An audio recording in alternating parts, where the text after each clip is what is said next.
大家好，欢迎来到海椒美食。今天分享一款好吃的鸡蛋酥，家里厨房有鸡蛋，我们就可以制作，全程无技巧，手法特别的简单。盆中倒入30克的清水，打入1颗鸡蛋，鸡蛋的量大约50克左右，加入20克的玉米油，50克的白糖，2克的小苏打。家里没有小苏打的，可以放1克的泡打粉。充分的搅拌均匀，把蛋黄打散，白糖融化，然后分少量多次的加入中筋面粉200克，用筷子继续搅拌均匀，搅拌成这样的大絮状，用手按压成团。注意这个面一定不要过度的搓揉，最好以按压的方式来揉面，用手反复压成团即可。一定记住不要过度搓揉。盖上一个保鲜袋，醒面15分钟。案板上少来一点干粉，取出醒制好的面团，横着从中间对半切开，然后搓成长条状。另一份也同样搓成长条状。搓好以后，切成大小均等的面剂，一个面剂子大约10克左右。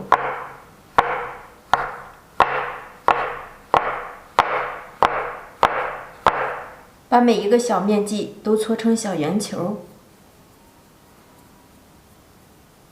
在手心里搓圆，全部搓成这样的小圆球状。小面剂就全部做好了，放上一部分在漏勺里。然后我们给它蘸一些清水，再倒在芝麻碗里，让每一个小面剂都裹满芝麻，然后再次团一团，揉一揉，防止炸制的过程中芝麻脱落的太多。全部做成这样就可以了。起锅倒油，油温放入1根筷子，筷子的旁边立刻冒小泡泡，这时候我们把油温降低，放入我们团好的芝麻球。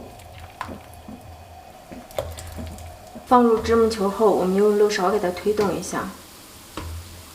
记住，这会儿全程一定保持最小火炸，防止外部炸糊，内里熟不透。炸至2-3分钟后，我们会看到芝麻球微微变色，已经裂开一个小口。这时候我们把油温升高，继续翻动，让每个芝麻球上色均匀。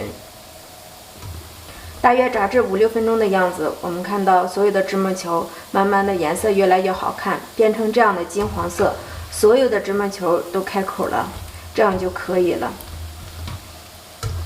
达到自己所要的目标色，即可出锅。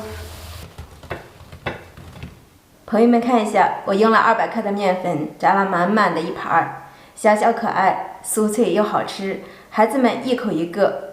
做法超级的简单，如果你也喜欢，就记得试做吧。